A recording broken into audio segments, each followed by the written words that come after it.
Everybody in the staff team is significantly happier with the system and the support that we have now. So for councillors, for example, over the recent coronavirus lockdown, we've been able to maintain online meetings because all of our councillors have access to Teams via their tablets. So I can sit here in my front room, managing 19 councillors and 4 or 5 officers and members of the public, holding an online meeting with the integrated system that Cloudy provided. The one thing that I'm really pleased to see is that our actual councillor attendance at the meetings has actually been boosted. We're getting, virtually 100% attendance at all the meetings, which I think is a really good thing. And I am in no doubt whatsoever that's by the virtue of the fact that they're able to access the remote meeting via Teams.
Hello everyone, and thank you for joining us today for our first virtual summit of the year. We're really excited to restart our virtual summits. We had a really great year last year putting these events on with our partners, with our clerks and officers, and we're really excited to restart these now. So thanks for joining us. Today we'll be talking about clerks using Microsoft 365 to run their councils more productively. It's obviously a super important topic at the moment. As we're coming out of COVID, it's so important that organisations are utilising the technology to work more productively. And here at Cloudy, we're very passionate about Microsoft 365 and how that can benefit your council. So continuing with our vein from last year, we're going to be inviting along a number of our different clerks along to join us and be part of our events.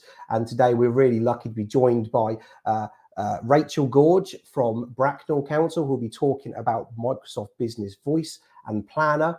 We'll also be joined by Steve from McNay from Woughton Community Council, who'll be talking about MS Forms and Power Apps, and also Iwin, who'll be talking about Microsoft SharePoint and Teams. So thanks very much, guys. Looking forward to speaking to you later on. We're also joined by Steve Walker, who's actually one of the Cloudy team for his sins, and Steve is our app development manager here at Cloudy, and we'll be putting a bit of a spotlight on Microsoft Power Apps, our app development program. So we've got a really exciting lineup for everyone, and hopefully some real nuggets of information for people to take away with them and implement at their own council. So we're really looking forward to checking in with everyone later. But before we do start and introduce our clerks, what we are going to do is actually just talk a bit about some of the things that Cloudy does. We've heard the feedback from events we've run previously that some people are like, great events, Dave, but what does Cloudy actually do? So what we're going to do quickly is just run through and just set the scene really about what's going on. So before we do make a start, though, obviously, as I mentioned, we've had a really busy 12 months of events, inviting along partners, vendors, councils to all talk about the amazing things that can be done with technology to improve your council. And we've got a short show reel. All our events are available on our website free of charge, but here's a short show reel to show you what's in store.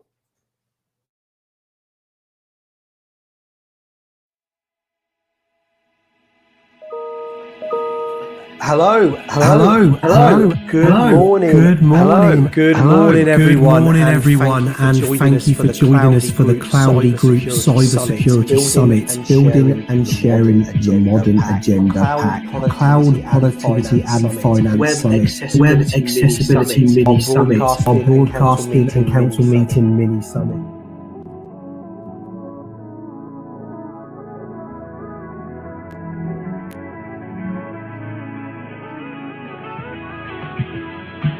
So today I will be joined by Magnus, the Vice President of Product Decisions, Peter, Dave, Adam, Dr. Francis, Raph and Ariel, Nigel and Pete, Claire and Sally, Brian, Caroline, the Managing Director of Routers, and also Iri, as well as Kevin, who's the Technical Director. We've also joined by Steve McNay, who's the Council Manager for Woughton Council, and finally we have Sarah, Council's Deputy Clerk. Click on that. What's that's doing? That's actually going and connecting to SharePoint and giving me a list of all of the invoices in our folder. So this triangle you see in front of you is called the influence triangle. And what I'm trying to do when I'm trying to influence you is change your capability, your will, or your behaviour. And sharing. It's so easy. You just go click share screen. But I meant to share that screen, and I've just shared that screen, so they now can see the pricing. Because less than 2% of websites are accessible to people with disabilities today, when you have an accessible website, it sets you apart. A broader range of products to the marketplace that in actual fact are easy for users to use. That's the most critical piece. Can you walk into a room? Can you get a meeting up and running without needing a full AV team just to find apps? Microsoft 365 brings together powerful cloud services, including cloud storage, to make it even easier for you to create and share your work and just get your work done from wherever you are. Brian, do you want to put some random questions up on the screen? And so do you have software to remove the echo effect from slightly empty rooms? We've embedded 3 styles of microphone within each mic, so you're not just getting one microphone, you get a noise cancelling, echo cancelling and beamforming microphone. How can a parish council become paperless? So Sally, I mean, you did it years ago, and how did you make it work? So that's what we done back in 2018, and the way to do that was to consolidate all our documents into SharePoint. So getting hold of all your paper copies, scanning them in, saving them into SharePoint. And then our current website passes accessibility tests when on a laptop, but does very poorly on a mobile phone. Do you have a different program designed for making both computers and mobiles combined? So, Raph, how does our app respond to that, please? It is exactly the same on mobile and regular web. The only real difference is that your icon might appear a little bit smaller on somebody's phone, but you can actually adjust that. One of the nice things with our tool is that depending on the needs of your website, you can ask our team to customize the appearance of the tool for you so that it shows up properly on mobile. One of the main barriers to adopting the tech you found in your council's and how did you overcome them? So Steve, yourself personally, what are the barriers to adopting new technology? I think fear is one of the big issues. I think there is still, for many people, this idea that new tech is scary. We've implemented a kind of, I say paperless office. If you looked at my office, you would understand that paperless office is an aspiration rather than necessarily an achievement.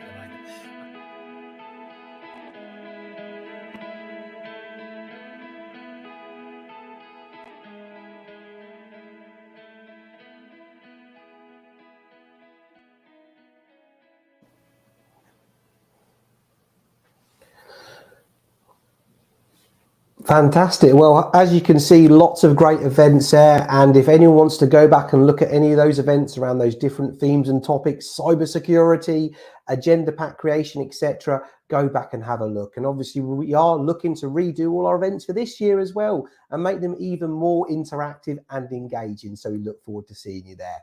So what we will say is that we're asking everyone to please put any questions in the chat, because at the end, we do have a Q&A session. So our panel of guests and experts will be able to answer any questions that you might have. So please do put your questions there.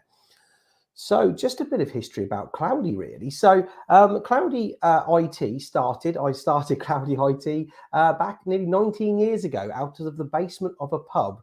We were actually originally an internet cafe, would you believe it? But just like any organization, that business model didn't seem to move forward and work well moving forward. So over the years, we have modernized and transformed and rebranded the company. As you can see here from the slide, we rebranded as the PC People. We then moved to Cloudy IT and added more communications and more different services. And then we started working in the local government sector and also doing a lot of work around CSR and the community. And we actually formed a charity called the Cloudy Foundation. So over many years, Cloudy has formed and grown. And we are now a very proud to work in the local government sector with our partners, vendors, and also councils to really drive the adoption of the technology. And even citing now, we are launching our app program as well. So just a bit of a timeline about Cloudy and what we're doing. In terms of the services we actually sell and what we provide, the expertise we can provide to councils, we provide 5 main services. Those include apps for local government, and you'll be speaking to Steve Walker, our app development manager, a bit later about that. And we are really excited to be launching our Appy Hour regular webinars where you can join Steve, where we'll talk about different apps from Microsoft as well as apps from Cloudy and how they can benefit your council. We also do agenda pack solutions. So here at Cloudy, we work with our partner Decisions to build the modern agenda pack, all on top of Microsoft 365.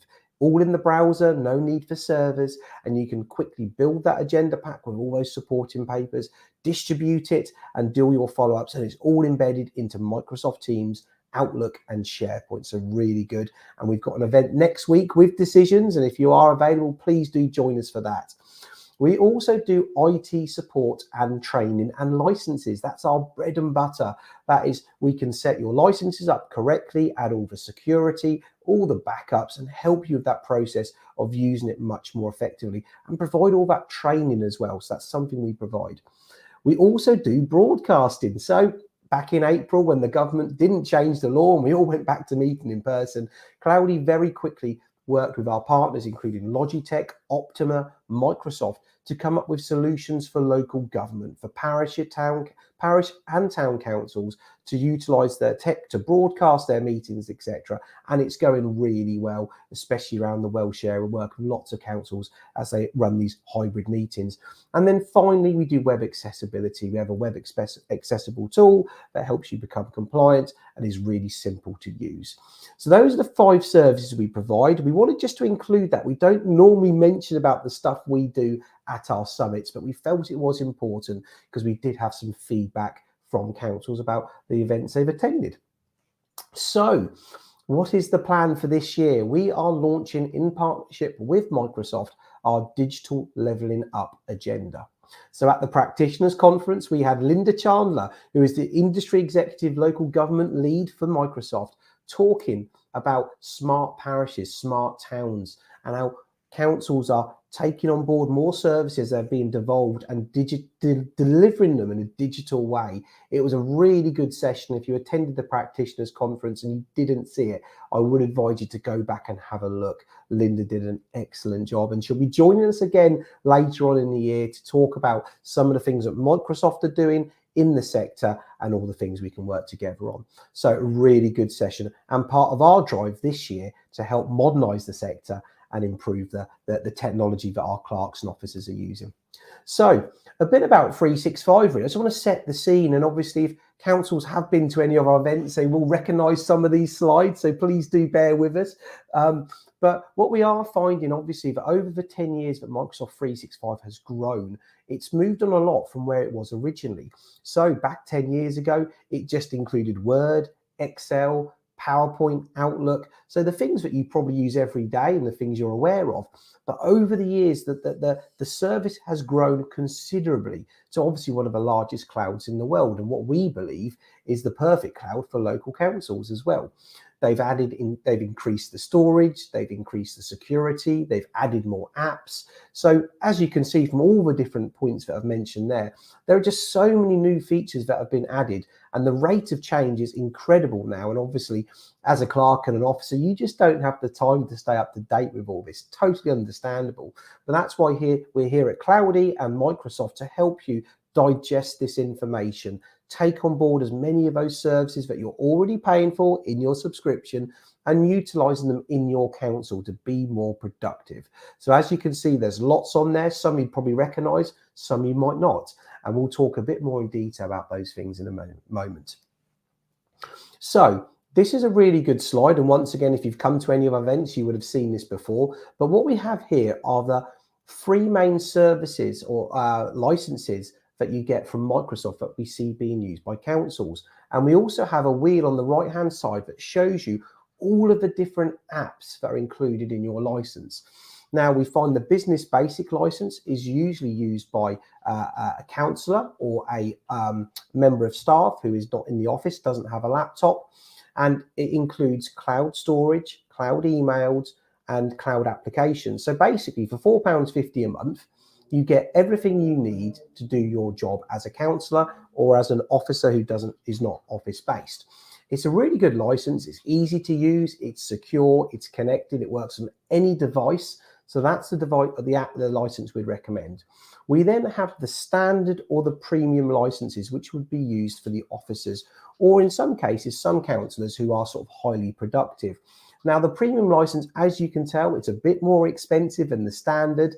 Both licenses include all the Office applications installed on your computer, but the premium license also includes some extra features around security, document and data control, and cyber threat protection.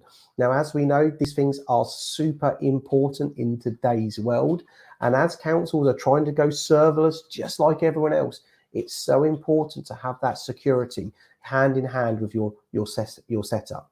So the premium license provides that end-to-end security, allowing you to encrypt emails, encrypt data, have advanced controls over who accesses information as well.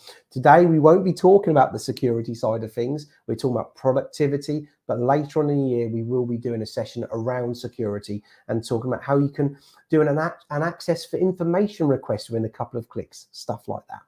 So I would say all the prices on this slide are part of Microsoft's NCE pricing. So they just recently increased prices. I know, not what we all wanted to hear, but these are the new updated pricing. And if you were to renew your contract now with Microsoft, they would lock in at this price, not the old price. They've gone up in places between 10 and 20%. So the wheel on the right hand side shows you all the apps that are included. Now, a lot of us are aware of Word, Excel, PowerPoint, OneNote, Outlook, but are we aware of Planner and Forms and Bookings and Lists and Tasks and Visio? Maybe not. And these are actually included in your subscription. And later on today, we're going to be having our guests come along and talk about some of these apps and show you some of the things that they're doing within their council with these apps. So really useful. So that's what we're trying to showcase really, is that you've got those core apps like Word, Excel, PowerPoint and Outlook, but also you've got a lot more that you're not necessarily aware of that could be really useful. And that's what we're trying to highlight, not just on this session, but all the sessions we run. So over the last 2 years and more, obviously we've seen huge amounts of change in the local government sector, which is obviously why we've launched our digital levelling up agenda. So what we did see before COVID was, agenda packs being printed, maybe low productivity and inefficient processes. It wasn't necessarily anyone's problem or fault. It was just one of those things. And the technology was quite good back then. But equally, I think the acceptance of the technology wasn't quite there yet. But obviously what COVID did do was kind of put a fast forward on everything and made us really rely on this tech to do our jobs and really continue, the process of local government to ensure decisions were made and the council kept running and the communities continued to be serviced. So what we did see during COVID was the acceptance of remote working. Hybrid meetings worked a lot better than we all expected. Councillors did fantastically well, but it unlocked the opportunities and also changed our attitudes to the technology, which was really important. Now, what we're finding as we're coming out of COVID, and we all know it's not as straightforward as we would like, certainly at the moment, we know there's a bit of a surge going on. The ability to work remotely and to be productive is really important. So hybrid meetings are here to stay. I know we can't do councillor voting virtually just yet in England. We know our Welsh colleagues can do that, but who knows what's around the corner. But certainly there are many benefits to working virtually. And if it's been set up correctly and you've had the training and the investment, it can work really well. So there's a bit of a snapshot in terms of what's going on and why it's so important to get all of this right. And it doesn't happen overnight. It's all about small steps. It's all about those incremental steps, but you have to be on the platform first to make it work. So I'm just going to do a quick glance through of the 365 environment before we bring our clerks on to talk about it all. So the clerks we brought on today and the officers, they're at different stages of their journeys and they're at different sizes as well. So there's a real good mix of different demonstrations of how it all works. But underpinning all of that is to get the core right first. We tend to find a lot of councils are using Office 365, but are still putting their files on their server, or they're putting their files on their computer, or they're attaching their files rather than sharing links, or they're not utilizing Teams correctly. So it's a bit of a mismatched, kind of view of the sector at the moment. So I'm just going to kind of show you what 365 looks like. And after this, you can go away yourself, sign in and have a look and see if you can find some of these apps that I'm talking about. So here we go. This is Microsoft 365. This is our fake council, Cloudy Council. And if I go to office.com and I sign in with my email and my password, I will get presented with my portal to 365. And from here, we can see our recommended documents. I can see here recently opened files. And also I can see here all the different apps that are included in my license. Okay, so I've got quite a few here. I've got Outlook, OneDrive, Word, Excel, PowerPoint, all the ones but also I've got things like Visio. What's Visio? Visio was just added by Microsoft as a free app, and it helps you to plan processes and do org charts. And here's a couple of different templates you've got at the top here. And if I click on one here, which is the Cloudy Council structure, you can see our org chart here for Cloudy Council, and we can edit that and we can share it with people as well. So this is what it's like to work in the cloud. If I want to share that org chart with someone, I could go share and I could just type in their name. So this is what we're used to really working in 365. But what I'm going to show you today is what underpins it, which is where you store your data. So if I go to here and go to SharePoint, SharePoint is a bit like your maps drives. It's where you put your council files. And if I go here and go to operations, you'll see here a kind of an intranet view where you can see your calendars, your activity, your files, links to your apps as well as links to all the other SharePoint libraries that you've got. These could be libraries for different committees. They could be libraries for the full council. Now, if I go to operations and I go to committee meetings and go to finance, you can see here all the different files that I can access, and I can just access it in the cloud. Really easy. I just open it up and it opens in the browser. Now, if I wanted to open this on my computer, it's really simple. I could just open in desktop app. So this is what we're talking about when we say in the cloud. This is how a counsellor would potentially use Microsoft 365 with the correct training. By doing it in this way, their files never touch their device, which means they don't necessarily need council issued devices either. So, and then the interesting stuff is here is how you can share information, where you use the share link.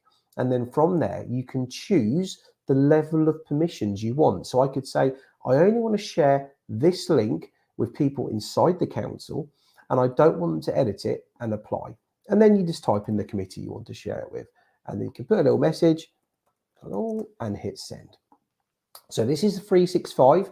Now, the adoption of this can take a bit of time, but equally, once you're in there and you're using it, then it unlocks huge amounts of opportunities to start using all the apps and really start sharing data in a lot more of an engaging way. And obviously, that's what we're going to talk to people about in a second. So I just wanted to really highlight what 365 looks like, how it works. I'm going to come back to it a bit later on and cover some bits that our clerks might not have covered in offices, but I just wanted to show people really what this was all about and where to find it. And if you've got Microsoft 365, I encourage you to go to office.com, sign in and have a look and see what these apps could do for you today. Right, so in this part, I just talked about SharePoint. I didn't mention OneDrive, but OneDrive is used for your personal data, okay? So you shouldn't be putting council data in your OneDrive. It's your documents, your pictures, your desktop, stuff like that. I haven't talked about Teams because I could talk about Teams, but one of my clerks will do a much better job than me, so I'll leave them to it, and they can show you a bit later on. So the final thing before we introduce our clerks back here to talk is all the different apps, as I mentioned, and there's lots of different apps in the ecosystem that many people aren't aware of. We've got things like Stream, which is basically where all your recordings go, but we've got things like OneNote to collect all those notes and keep them organized by committee, department, individual. We've got Microsoft Bookings to manage bookings, so you can actually manage the booking of individuals and facilities in a very light touch way. Forms, which Steve will be talking about a bit later on, is a way to collect data. You don't need SurveyMonkey, and there are some things that SurveyMonkey clearly does do that Forms doesn't. But equally, Forms is free, and SurveyMonkey, can cost, well, X amount. I think even £50 a month, I've heard. So certainly there are all these different apps. We're talking about Planner as well, and I know Rachel is going to do a great example of how Bracknell have introduced Planner at their council to help them plan and organise projects. And there's Lists, Delve, Shifts, and then Business Voice as well, which is another thing that Rachel's going to be talking about very soon. And Business Voice is a way to turn Microsoft Teams into your phone system. So I think from about £11.30 a month, it includes 1,200 minutes to landlines and mobiles, and it allows you to make and receive calls off your Teams accounts, off your headset, off your mobile phone. You can transfer calls, merge calls. So rather than me talk about it, it's probably better just to bring Rachel on to talk about it. So let's bring Rachel on, who's going to be talking about the things I just mentioned. Rachel, how are you doing? Morning, how are you? Yeah, good, really well, thanks. And thanks ever so much for coming along today and talking about your experience of 365. I know we sort of put you a bit outside your comfort zone doing these sorts of things, and I was saying that it never gets comfortable. You just get a bit more practice at it. But you've spoken really beautifully about some of the things you're doing previously at the council, and we wanted just to shine a bit of a spotlight on that, because rather than me talking about it, it's so much better to hear our officers and clerks talking about it. So I mean, before, very quickly, do you want to just let people know a bit more about Bracknell Town Council, please? Yeah, absolutely. So we're under the Borough Council here, which is a big council. People often confuse us. So we're a town council. We're the largest parish council in Bracknell Forest. We have 27 councillors and only 5 office staff. So as you can imagine, we're quite busy a lot of the time. But we are very lucky. We actually mostly manage parks. So everything that we do is recreation, playgrounds, the environment. We've got some buildings that we're trying to make really eco-friendly. And so we get some really good stuff that we can deal with. And no day here is the same ever. and it's a really good place to work. I love being here. But for sure, I started working here nearly 4 years ago. And when I first joined, everything was paper. Wow. Yeah. And I'm the one who instigated a whole revamp of our IT, and that's where I met you. Brilliant. And that's the thing, isn't it, really? You know, there's only so much you can do when you have things written down. And obviously, you're a very busy council running lots of these services in the community, and you needed to, you know, find a much more productive way to do it. And, you know, we only met sort of this time last year, and, you know, thankfully you came on as a customer later on the year, which was so excited about. And, you know, we've been slowly introducing these things to you. And, you know, it's an interesting one, isn't it? Because it doesn't happen overnight. You're trying to run a busy council, aren't you? Dealing with your councillors. So it's kind of like you just got to get the basics right and just build on that slowly. But, you know, how has it been really? I mean, obviously you're here to talk about Business Voice because we implemented a new phone system for you, and also Planner, which I know you're using really well. So maybe if you talk about Business Voice first, if that's okay. Yeah, no problem. I mean, what was it like with the phone system previously, and, you know, what you find in the benefits of Business Voice as? Well, when we had to go and work from home, we transferred our calls from the office onto one mobile phone. This mobile phone was very temperamental to begin with. It sometimes didn't even answer calls, but our receptionist couldn't transfer any calls in or out. She couldn't transfer calls between officers when we were working at home. And when we were in the office, everybody had these big chunky units on their desk, and every time there was a phone call, every single phone would ring, and it was disruptive and it was loud. And they take up a lot of space generally anyway.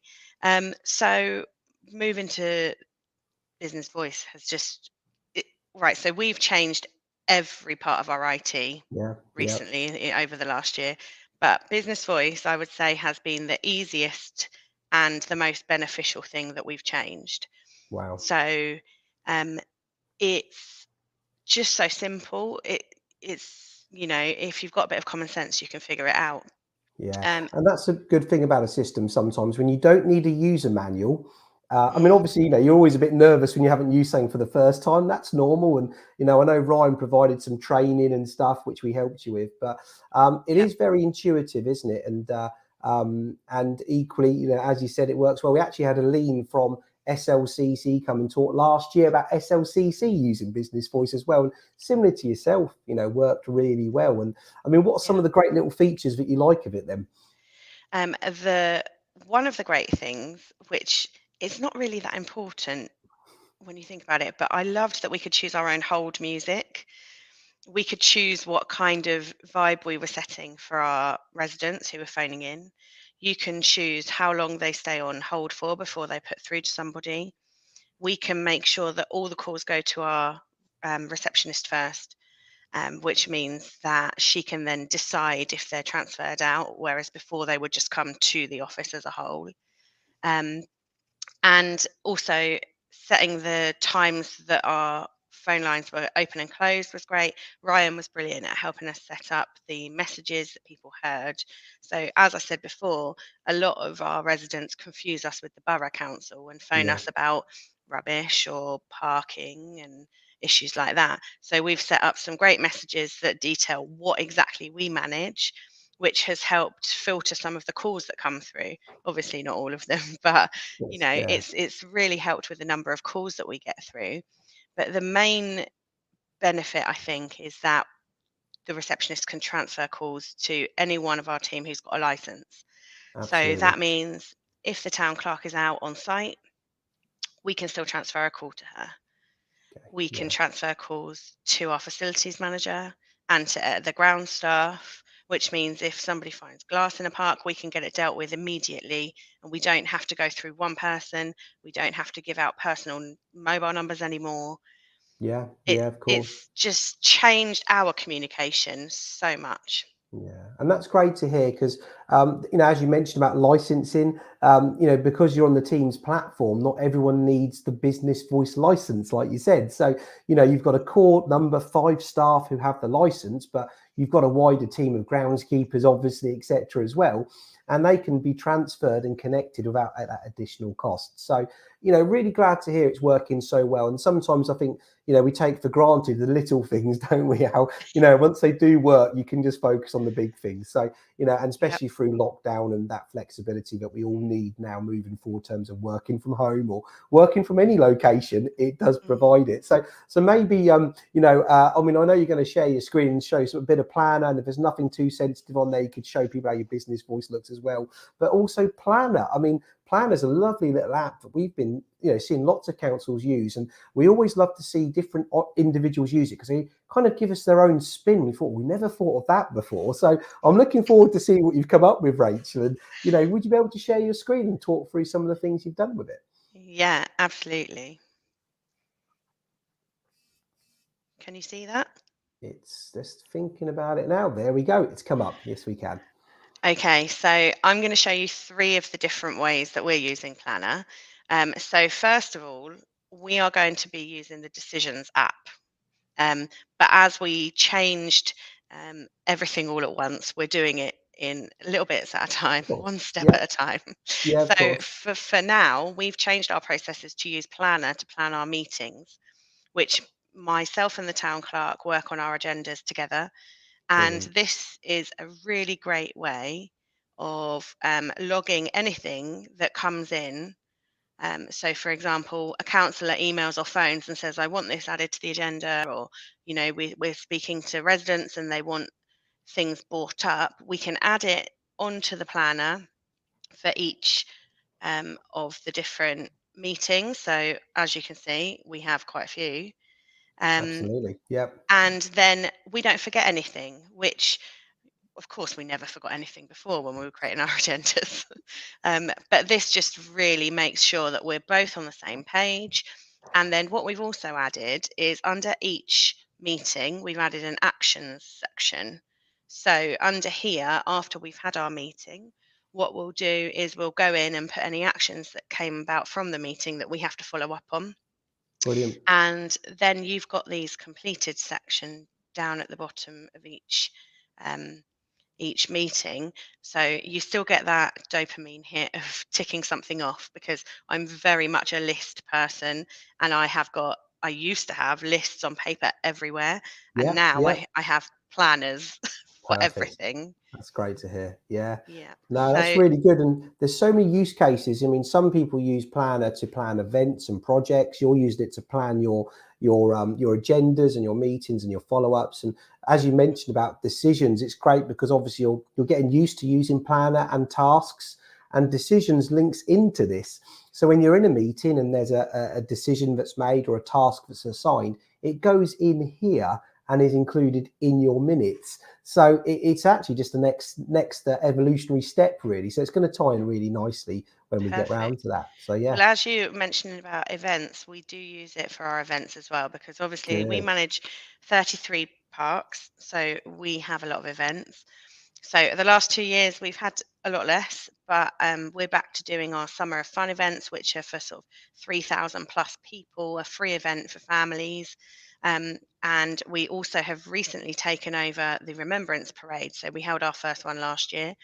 And because the stress of planning the Remembrance Parade when you've not done it or even been to it before was very high, we straight away, once we got Planner, we popped all of our actions in for our event.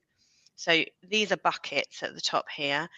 So every different aspect of planning the event, we have made a new bucket for. And then again, you've got your check boxes, so you can add little subsections under your lists. And it's just a really visual way of making sure you've done everything.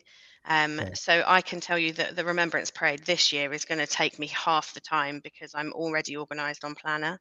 Excellent. Yeah, and you can just tick them off and untick them again for next year. It's the same process with a bit of tweaking, I'm sure.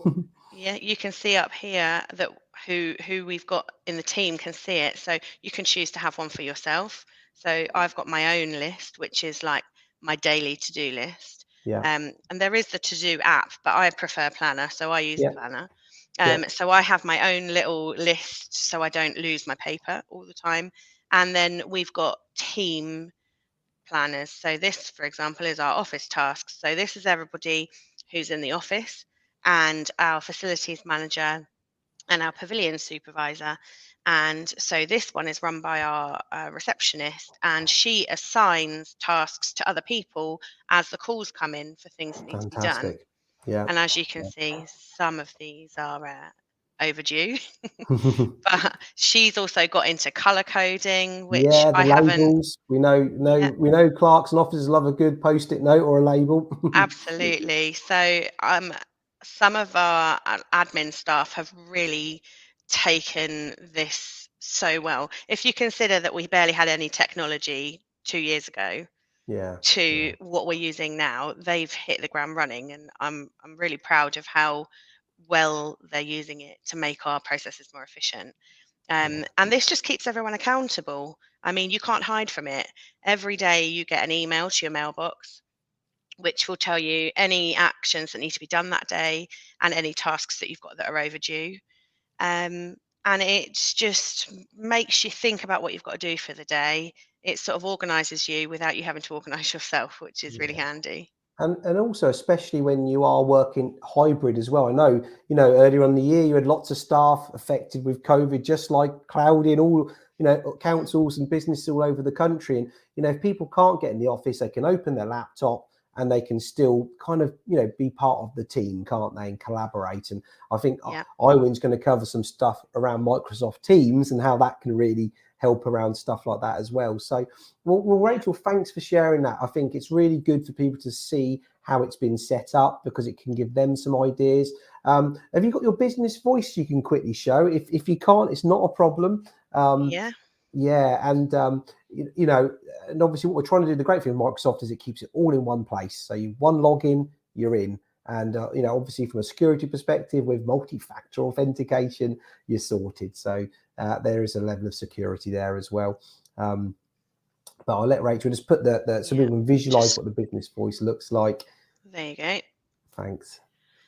There we go. Nice and simple. So it's really simple. What I love is before we went live, I set up all my contacts. So there you are, probably my most used number. Yeah, absolutely. Yeah, brilliant. Yeah. So it's all set up. It's so easy to then use this on my phone. As long as I've got Teams open on my phone, I can call people from my mobile, which is my personal mobile, but it comes up as the Bracknell Town Council number, which stops councillors from having my personal number, which over lockdown was quite an issue. People phoning you at all times of the day. Of course, yeah. But also over here you can see who's available. So Julia's our receptionist, so she's got a green tick now, so she's available. Serena's available. You can see who's off, and it just means that we can be more organised. So if you're planning to pop to the shop or whatever it is that you need to do, you can make sure there's availability to take the calls that we need. That's fantastic. It's great to see it. And thanks ever so much, Rachel, for talking about that. And Rachel will be joining us at the Q&A session at the end. It's gone really fast, Rachel. I'm sure we could have kept talking a bit longer. I feel really bad to kind of move things along. But I think what you have shown us was a great example of what you've been doing at Bracknell, the fantastic work. And, as you mentioned, it's still not over. You're looking forward to implementing decisions and building on the plan and the tasks and, continue that modernisation drive. But thanks ever so much for coming on. We'll see you a bit later on. And we'll chat soon. But cheers. Thank you. Bye. Right, so that was Rachel George talking about what she's done at Bracknell Town Council, and we're now joined by one of our regulars, Steve from Woughton Community Council. Steve, how are you doing? I'm very well, thank you, Dave. I'm not sure how I feel about being a regular in these things, but I don't appear to have a drink in my hand, which is what usually happens when I'm a regular. So. A couple more hours, Steve, you'll be there, not long. There we go. But Steve, thanks for joining us again. Always a real sort of wealth of knowledge in terms of what councils, super councils are similar to Bracknell, I suppose. You've got lots of services provided to a constituency of people really require, you know, some real engagement, and trying to run that efficiently, especially through COVID, can be quite tricky. And, you know, you've implemented a number of different solutions, and you've been a Cloudy customer for a few years now. We're to the point where we have to revisit stuff we've done, you know, because it's changed, you know. So yeah, the phones, we're on it, Steve. Don't worry, we're on the phone. So Steve, I mean, you know, do you want to just tell us a bit about Woughton Town Council for people? Okay, Woughton Community Council, we serve a population of around 14,500. We don't have 27 councillors, we only have 19 councillors. So we serve 9 estates across the south central part of Milton Keynes. So we're the oldest part of the new city. So our estates, I suppose, are the ones that were built in the very early part of Milton Keynes becoming the thriving metropolis that it is now.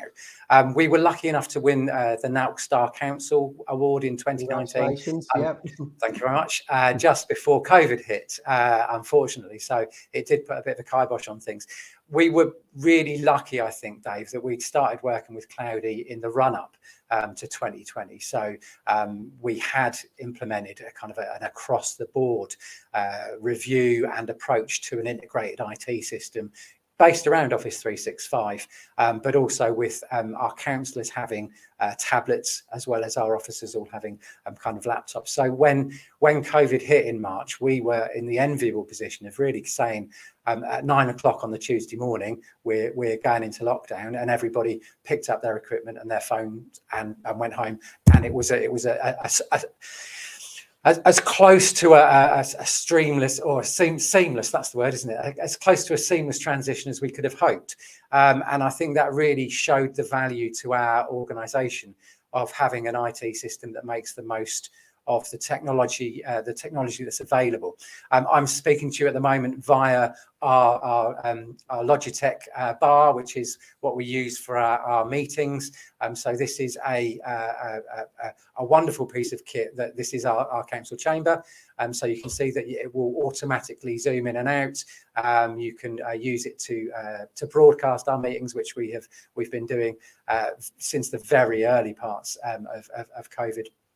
And so we've been lucky. We've embraced things quite early doors, Dave, and I think that's been a real positive for us. And what it means, I think, as you've just said, is we're now at a point where technologies are moving so quickly. There are new options coming up almost every day. And so we're now looking again at, okay, we've had this now for 3 or 4 years. What's the next step? And I think, you know, it'll be interesting to carry on that journey with Cloudy, really, and see what happens next, David. Yeah, well, that's it. I mean, we haven't got a crystal ball, but certainly we know the reliance on technology is going to be even more so important. And, you know, like you mentioned as well, you caught it just right, modernising before the COVID, and you were able to pick those laptops up and phones and move home and just carry on the important task of, you know, running the council. So, you know, and as we mentioned, Steve, you know, we've been working with you over a number of years, and we're revisiting things right now in terms of your Microsoft Teams deployments and stuff like that.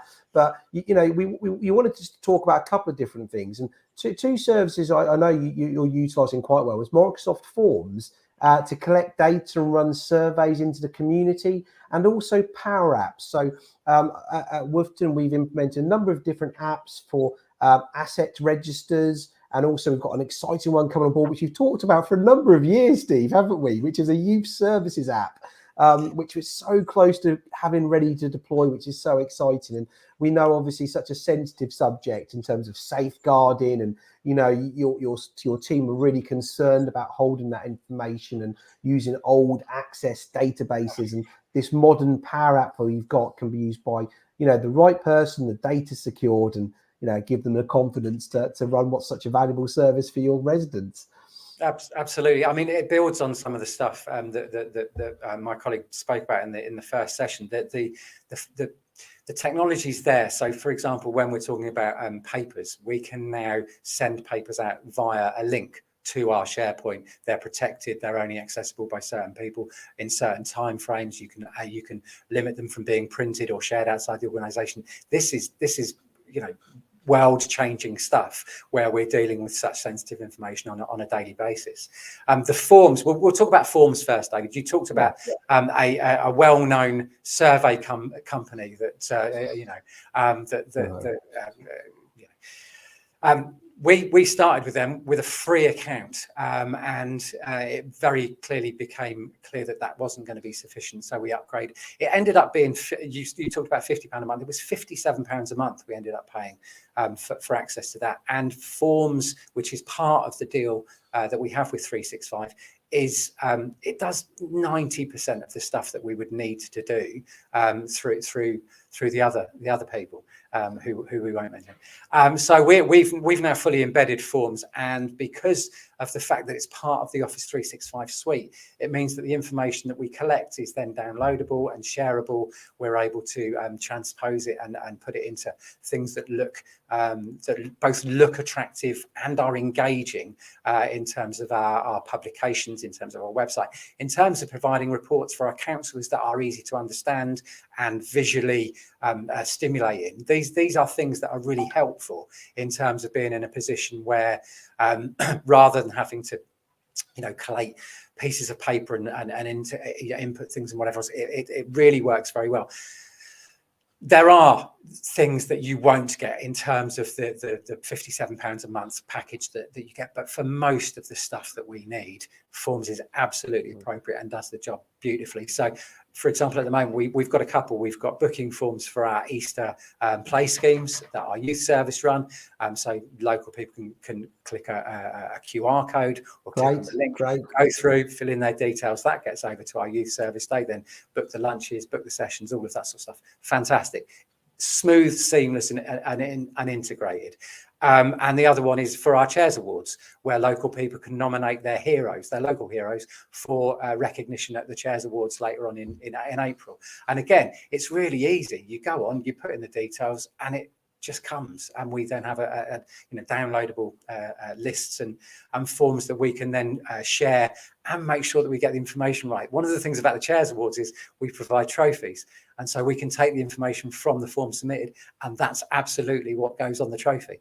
So we don't have the mistakes that happen when you're transposing from one place to the other place, and typos happen, and then you end up giving something to somebody whose name is very different. And you laugh at. I'm sure that's never happened before, Steve. we know that these things can happen in organisations that obviously aren't as whatever. The Power Apps is a really exciting thing. So we've talked about the asset manager. We were speaking, I think Steve's coming on later, isn't he? We were speaking to Steve yesterday about that. And again, this is going to be a game changer for us. We have a list at the moment, which is an Excel spreadsheet where we have all of our things, and this is what we've got, and this is where it is. And the new system allows us to attach a photo. It allows us to attach a receipt. It allows us to put things in and then downloads it for our internal and external auditors for productions to our meetings. This is going to be great.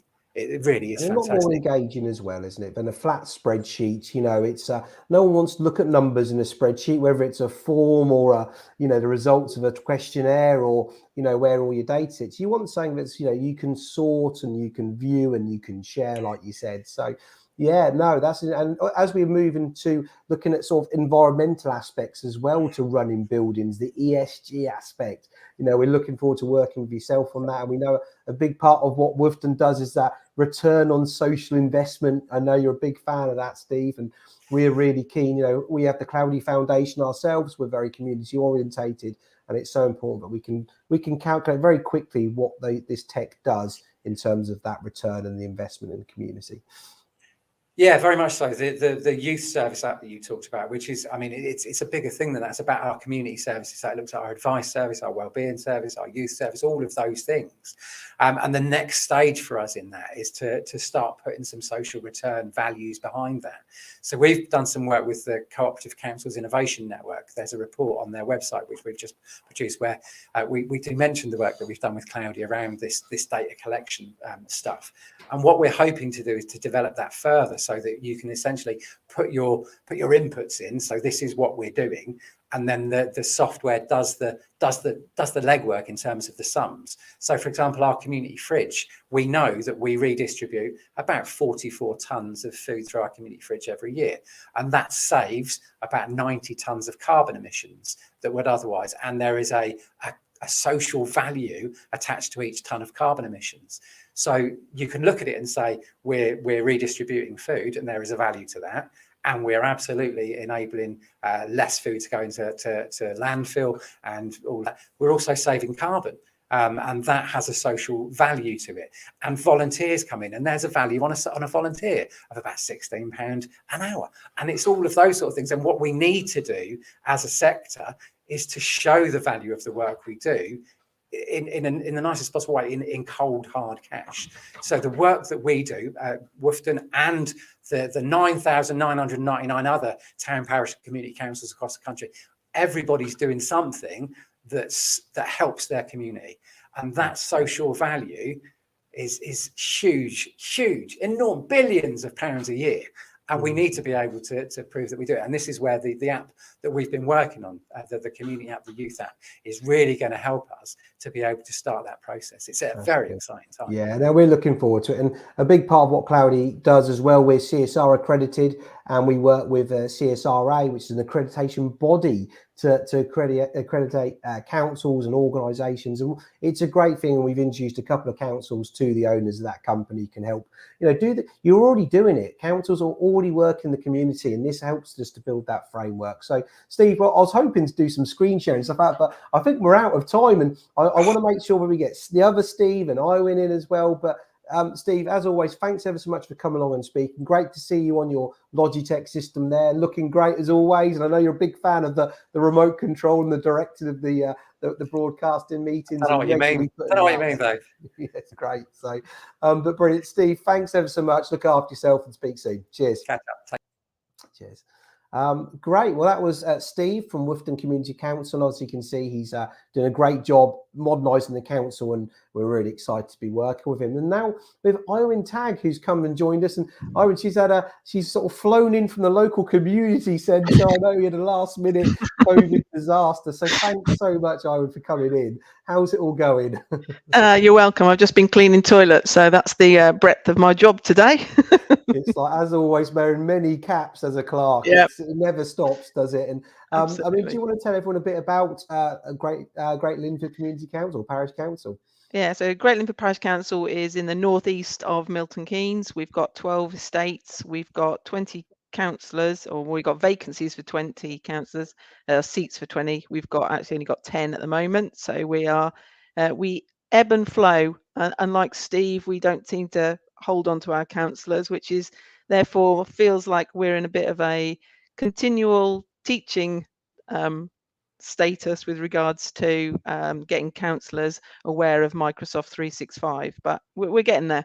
Yeah, absolutely. And it's not, I'm sure, a challenge that you face. Councils up and down the country, it's so challenging, isn't it, in the sector at the moment, in terms of getting councillors to become councillors and keeping them and all sorts. And obviously we met yourself a number of years ago, and you were looking to try and modernise and improve productivity. And I mean, how would you say in terms of 365 is it all going, really? What's your, I mean, obviously you come to talk about sharing in teams, and we know it's not been a straight line, has it? Definitely not. No, Never definitely is. not. No.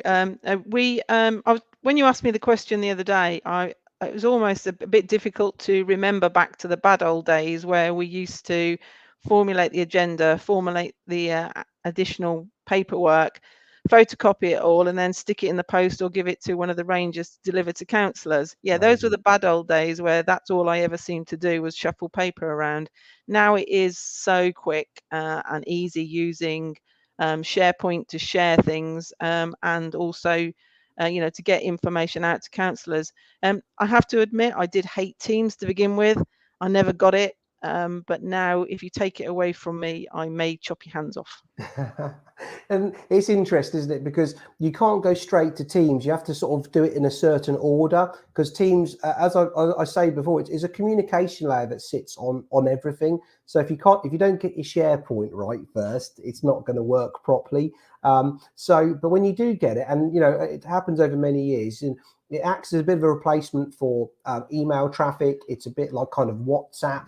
And especially in a hybrid world, you can, sort of collaborate on documents in a much more granular way, regardless of location. Are you able to share your screen? I don't want anything sensitive more to come than up. happy. Yeah, close your eyes if you see anything sensitive, because this could be a bit dangerous. But Ryan hey will ho, blur it out later. Don't worry. Let's.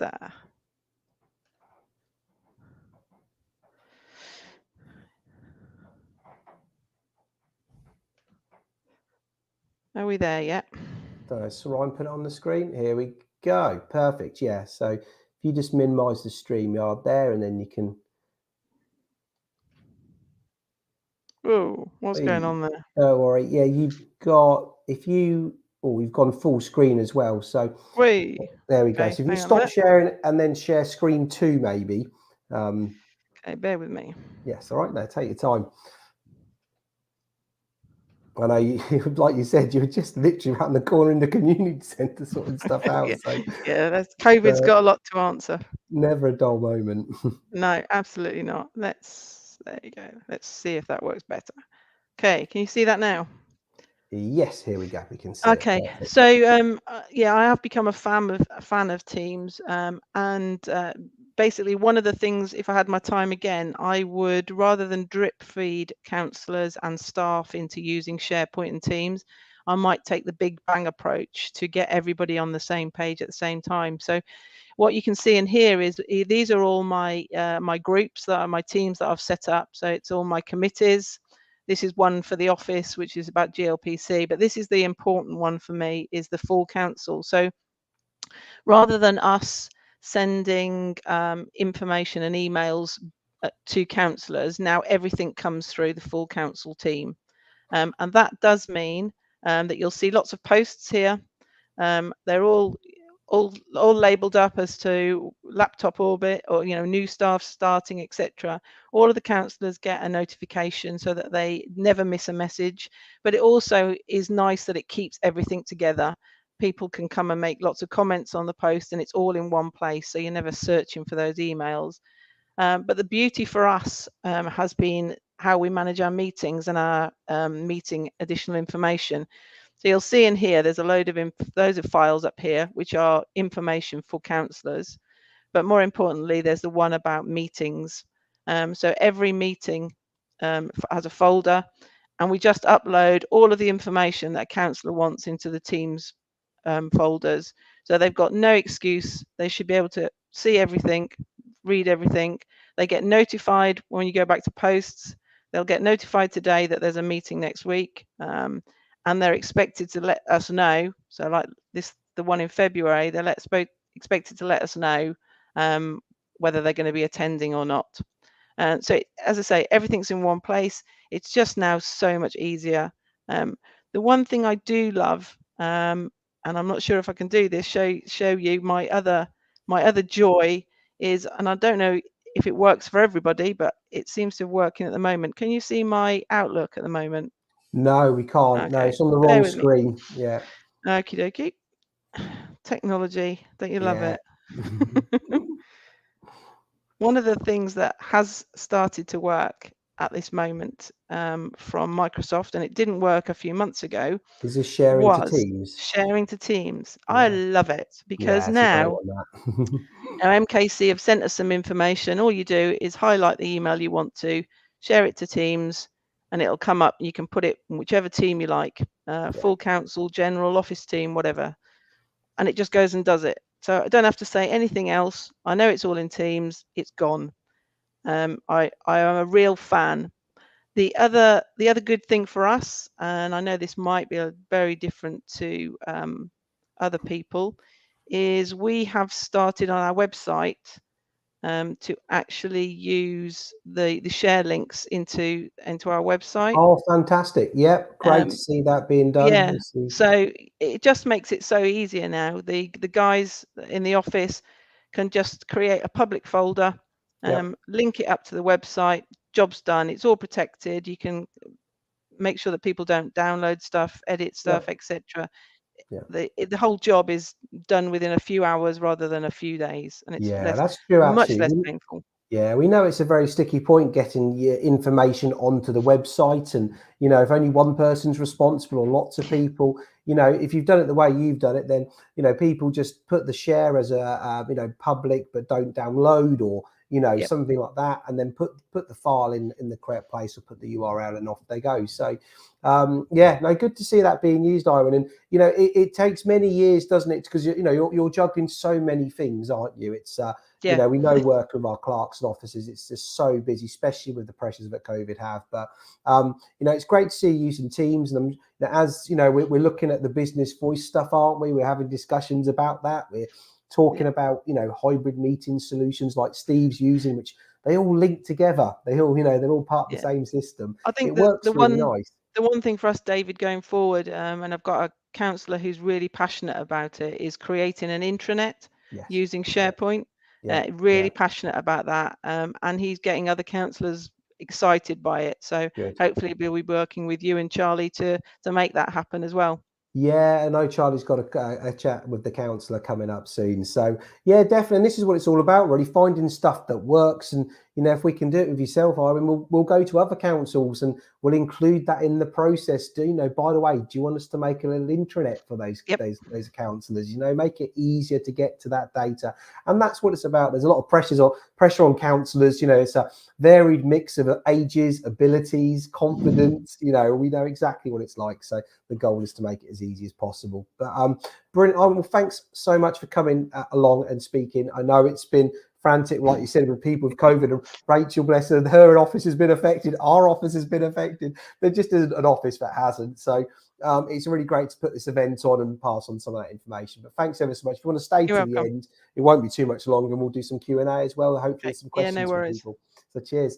Well, thanks, Irene, for coming along. And that was Irene talking about what she's doing, the great work at Great Linford Parish Council. I was going to do a bit of a section on some apps that people might have missed, because there are lots of other apps, as you can imagine, but we are struggling for time, which is always the way. But I was going to demonstrate some aspects of Microsoft Lists or Microsoft Bookings. I've obviously shown you Visio. That was really cool. You can create these org charts and process flows and stuff. So I'm not going to do that today, because I'm really keen that my colleague Steve gets to talk a bit about some of the apps we're creating, but maybe one day we'll include it. And if you do want to see a demonstration of that, do get in touch. I'll be more than happy to put it on. But here we go. So now we are launching a series called the Appy Hour. So a bit of a mouthful, but essentially we're going to be joined by, hi Steve, how you doing? Hi David, how are you? And thank you for everybody joining us this morning. Yeah, brilliant, Steve. Well, so Steve is one of our councillors. He's a councillor of a council we look after. I've known Steve for many years. We met at a local council event about 4 or 5 years ago. We've always stayed in touch, and you're one of the techie ones, aren't you, Steve? You love your tech. And Steve has basically spearheaded our app development program at Cloudy, working with our clerks, our officers, to develop this suite of apps for local government. And Steve will be hosting a regular slot called the Appy Hour, hosted on Microsoft Teams. He'll hear about Steve's app of the month and also get to ask him some questions about apps. These could be free apps, like some of the ones you've just seen, or some of our apps that we've built in conjunction with Microsoft or with Woughton, about these apps to solve real world problems that councils are facing. Just a bit of information about our apps, what makes them so different. So they're applicable to any size council. So they're built on the Power Platform. I'll tell you what, Steve, you can talk about it rather than me. Go for it. Right. Thank you, David. As David says, these apps are designed for all size councils, from the smallest community council up through borough, unitary, and district and county. They're extremely cost effective and they are extremely easy to use. So once we've gone through these notes here, I'm going to put a couple up on the screen. Now, obviously, some of the people that have spoken this morning have seen them and they have the apps from us. They were in the early development stages, and they've helped us steer the apps and focus the apps towards what councils and councillors and clerks and officers actually want to see in an app. And again, these are off-the-shelf solutions and they're ready to download and go. So eventually you'll be able to pop into the Microsoft App Store, choose one of the cloudy apps that you want to use and install it directly from there. Again, it's all built on the Microsoft 365 platform. You don't need any additional servers. You don't need any additional services, and all of the data is secure within your tenant. As David was saying earlier on to council, security and data protection is exceptionally important, and our apps ensure that the data is only used in your tenant. It doesn't need any third-party services. So we've got park inspections. We're looking, obviously, with youth services, green spaces, an asset manager, and applications to look after allotments. And we've got several more coming in the pipeline. So, as it is exciting. It is exciting. Steve, as well, we've got all of our apps are free of charge to our councillors as well. We're really, we're so passionate about the real small parish councils not being left out. And we do know, like yourself, Steve, the council you're at, I mean, it's not a big council. You've got, what, two part-time members of staff at your council? Yeah, and so you're 9 hands-on councillors, councillors, aren't you? Yes. So that's what we're looking at. So all the councils get access to the apps free of charge, and obviously officers do have to pay for them, but they are well priced. We've got some deals on them as well. But Steve, do you want to demonstrate some of these apps then? Very quickly. We've probably got 4 minutes. I was going to say, right, I'm going to be exceptionally quick then. So So the first one we can see on the screen here is our asset manager, which was mentioned by Steve earlier on. And it allows a council to keep track of any asset at any location. Locations are managed here. So here are some demonstration ones that we've put in, including our depot. And we've got a couple of locations around our cloudy council. Assets here, we've got a list. I hope everyone can see this on the screen. Yeah, it's coming through. And it can be anything. We've got some black bin bags. We've got a water bottle recycling bin. We've got a traffic bollard. We can zoom in on the traffic to see which one it is. We might have several different types of bollards. The information that we see appears here. We've got the tag. It's value. Now, I know I can show this in a later version. There are reports on asset values, AGAR reports, as a lot of councils will need, the location, the invoice that it was supplied on, the supplier, purchase date, warranty end, and of course, as was mentioned earlier, you can attach pictures, you can attach other documents to it. So maybe it's invoice, or it might be something that has instructions or a maintenance schedule. They can all go in here, and you can go between them quite quickly and filter by the location. So I might want to know, what have I got in our storage yard? Okay, I can see I've got all of these items. Easy for officers or members of the grounds team or the clerk or assistant clerk to see what you've got and sort by location. And the next one I shall flip over quickly because I'm conscious we haven't got much time, is our park inspection app. Again, extremely simple. You can tell it's from the same family, from its layout, and how it appears on the screen. This allows you to perform inspections on sites and items where we go to. So we can pop here to the park. We can see what items are at the park. We can see that there was something wrong with the football pitch. The repair's been completed. I can quickly go and look at the repairs to see what has been going on. I can bring a list up down here. I can see how severe it was, and I can see some comments. And if there's a picture, so you could do a pre and post repair picture and have them here centrally available to the officers on mobile devices, tablets, the clerk on a PC.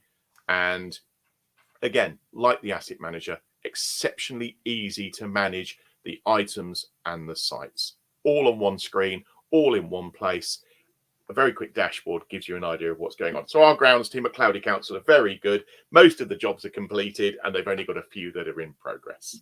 That's great, Steve. We know you've got limited time because we've actually got quite a few questions which we want to get through and put to our guests. But Steve, you do an excellent job talking to our clerks and officers and helping them to add all these new features. So, we really appreciate it. And we're looking forward to, obviously, the happy hour being put forward, moving forward. And please do come and join Steve and ask him, questions on how to use the tech. And we'd be more than happy to answer them. But a really exciting area for Cloudy at the moment, along with all the other things we're doing.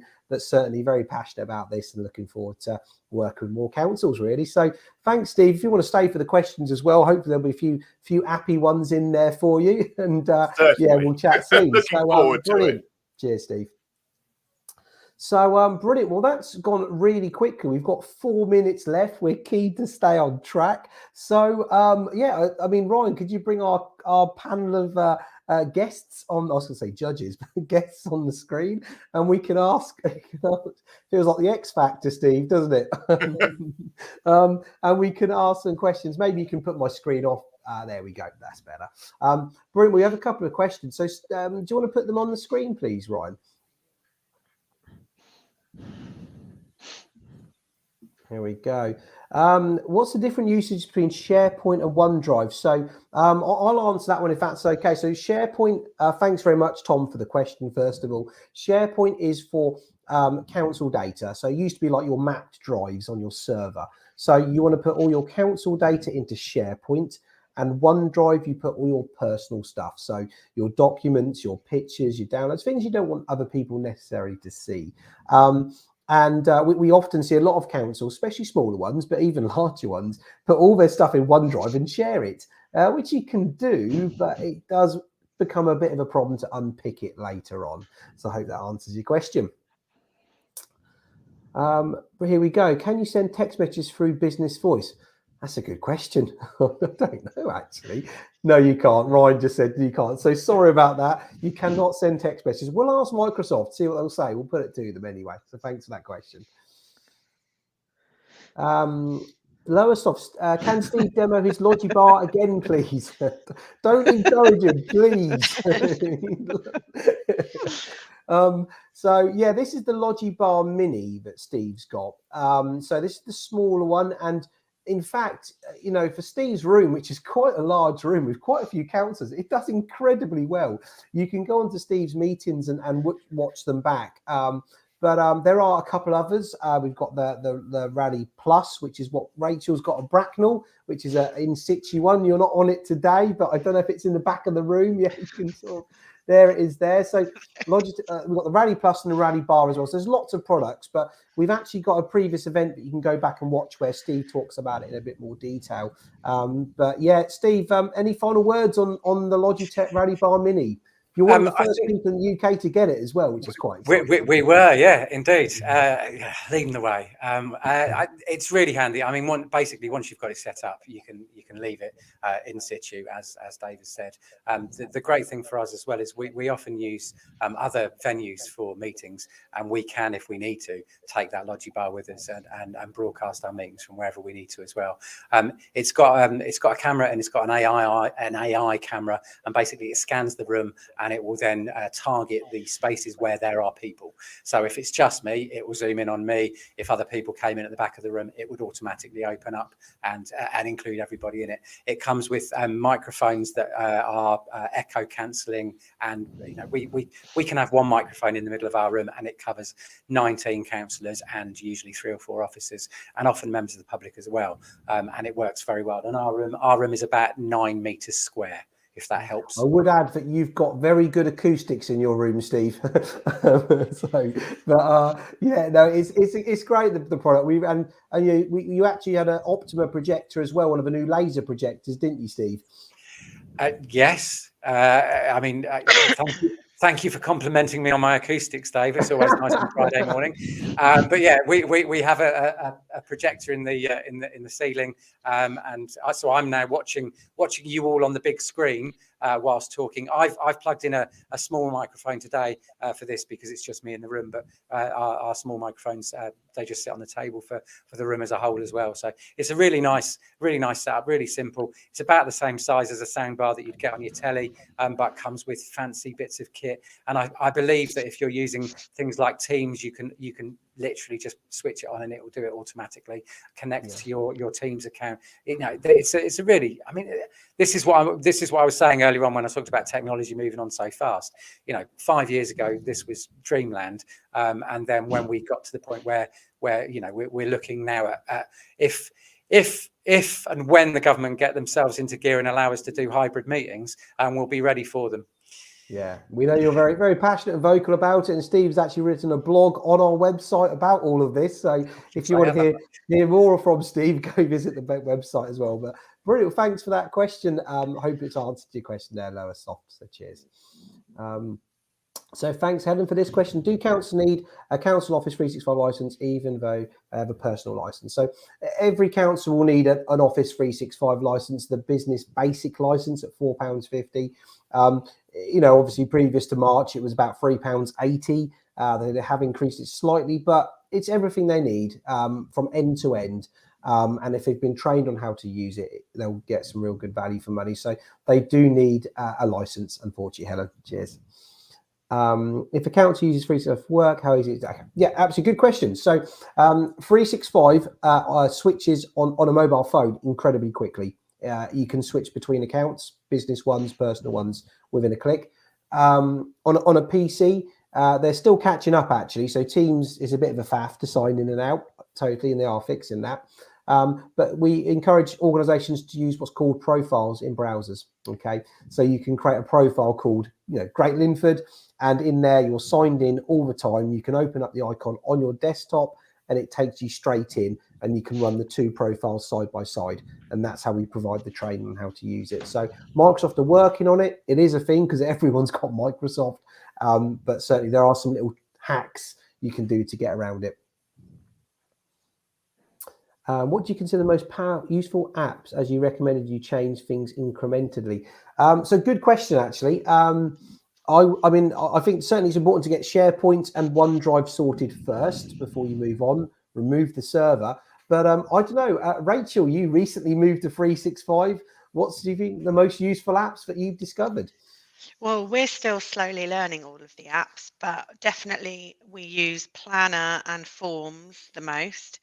I really like Delve, which could be used to check up on your staff, but also it's just really great for finding documents that other people have been working on recently, because we've got a couple of people who like to save things in weird little places and you can never find it, or change the name, and so it's just really handy to find all the recent stuff that everybody's been working on. Yeah, Delve's a great one. It's not one we often talk about either, because we obviously talk about the bigger ones. But yeah, like you said, if someone's been working on something, you don't know where they've saved it, you just click on their name and you can see it. Big brother, and sometimes you're not doing it to check up on them, you're doing it just because it's easier to get there. So yeah, that's good to hear. And Iwan, what about yourself in terms of an app or you'd recommend? Teams, and then using Forms or Planner in the menu bar at the top, so it's all in one place. It's just, yeah, I love it. Yeah, and that's the part of the journey actually, when you start connecting your apps to your teams. So you make that logical step to, I need to find something about the events. You just go to the events team and then go to the channel and it's there. So I mean, other ones which we see some great use of are Microsoft Lists to store data. So you can import an Excel sheet of loads of stuff and it'll put it into a list and visualize it. It looks so pretty. And Bookings, as we've mentioned earlier, is a great app. And Visio, which we're using all the time here at Cloudy to remap all our processes and do our org charts. It's really simple to use. So yeah, hope that was useful. Cheers. What else have we got here? So we're pretty over time, so apologies everyone. What we might do is we'll do one more, and if there is any that we haven't answered, we will go back individually and answer them. So thanks. How do you overcome resistance to using Teams for council internal staff? Good question. They use Teams as work, principal authority, and they didn't want to add another one. So yeah, Iwan, I mean, obviously you've had a great experience with that, and Rachel as well, and Steve, but what's your take? Well, from my point of view, it literally has been painfully sitting with people to try and empathize with them and understand what their real problem is, and spending the time trying to educate and show people what it actually means for you and the staff in terms of reducing the amount of time wasted having to do two lots of processing. and maybe cheekily converting that to the public purse and how much it's costing. Yeah, cool. Yeah. And yourself, Rachel, what are your tactics internally? Slightly different tactics, a couple of resistant staff. And so what we did was we led by example. So me and one of my colleagues are slightly younger and a bit more, we've been brought up with technology. Yeah. So we were vocal about how excited we were about new things, and we started using those things, and then they came over like, oh, that looks good. What's that? And then it was just purely by making our own lives easier that it sort of grew in the office, Yeah, which you was brought great. people along with you. Yeah, And which then is I showed you the planner earlier that my receptionist has done, and she's just ran with it now. So I kind of yeah. created a monster. That's it. What have you done? And that's the thing, isn't it? But you do bring people along with you, and here at Cloudy we do offer free training, regular training. We've got access to a library of hundreds of videos, which we put as learning pathways for counsellors and officers. We have this, just cherry-picked videos on, when a new member of staff starts, they can learn the basics of OneDrive, SharePoint, Teams, as well as a lot more if you wanted to go into things like pivot tables and all sorts of complicated stuff. So yeah, great to know. And Steve, obviously we're in the process of rejigging your teams at the moment. COVID put right to that, didn't it, just before Christmas? I think we prepped it for the move, and then we all went into lockdown, didn't we? We did, yeah. I mean, we took I suppose, a combined approach in terms of embedding teams. I think we had a system that was so unwieldy before we got you involved that everybody just went, anything's got to be better than that. We had, Office 2007 working with Office 365 and Windows XP and all sorts of weird and wonderful stuff.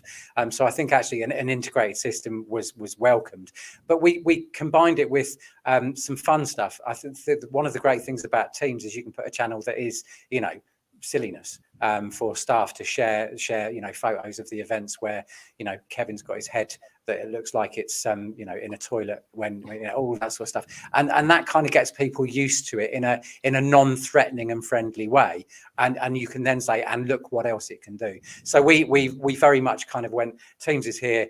I think we did there was a whole thread about songs of the year from just silly things that got people used to using it, but whatever works, I think. And I think the idea of finding out what the barriers are is absolutely the way to go, because some people, I think it's just anything new is a little bit scary. Yeah, no, absolutely. And here at Cloudy, we do our employee of the month, and we put something in a group chat, and people can vote and put comments and feedback. And yeah, it's quite a lively place. It's fun. So yeah, I think adding a fun aspect does help. But excellent. Well, I'm so conscious that we've got one more. Ryan's going to put one more on the screen. So go for it. Thanks, Roger, for the question. I've heard that SharePoint is not secure.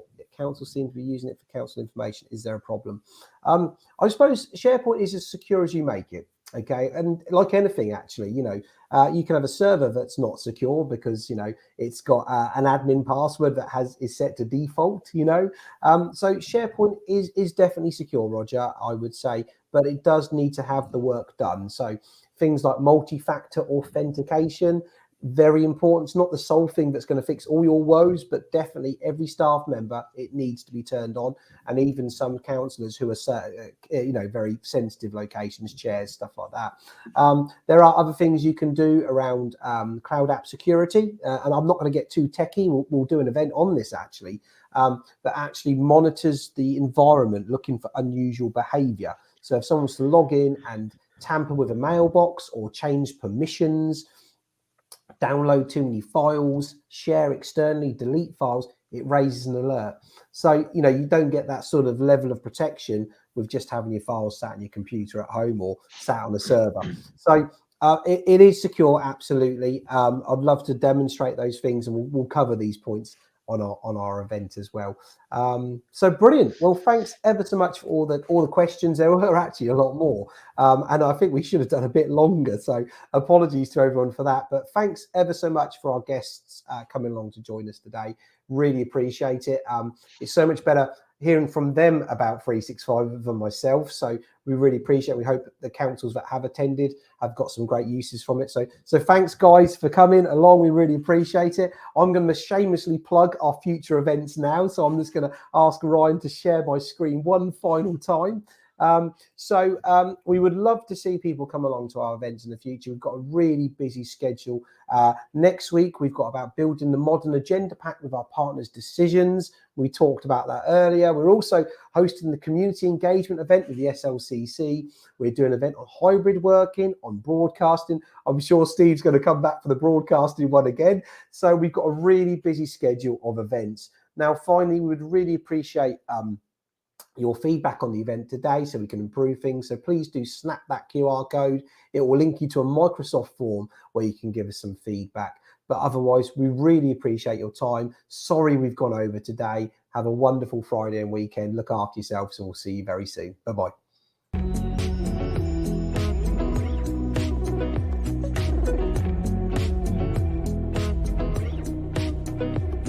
As part of our Digital Levelling Up agenda for local government launched at this year's Practitioners Conference in partnership with Microsoft, we're proud to be putting on a number of events this year.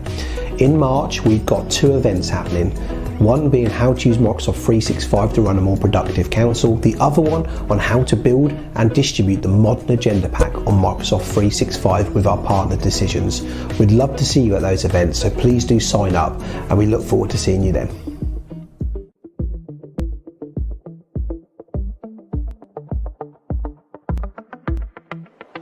Our focus at Decisions is sort of taking what Microsoft has already built, what you already have access to from your subscriptions to Microsoft Teams and Microsoft 365, and extend those and get them to integrate a bit better for the purposes of organizing meetings. Hello, my name is Kelly Holland. I am a parish clerk to a small parish council in Essex.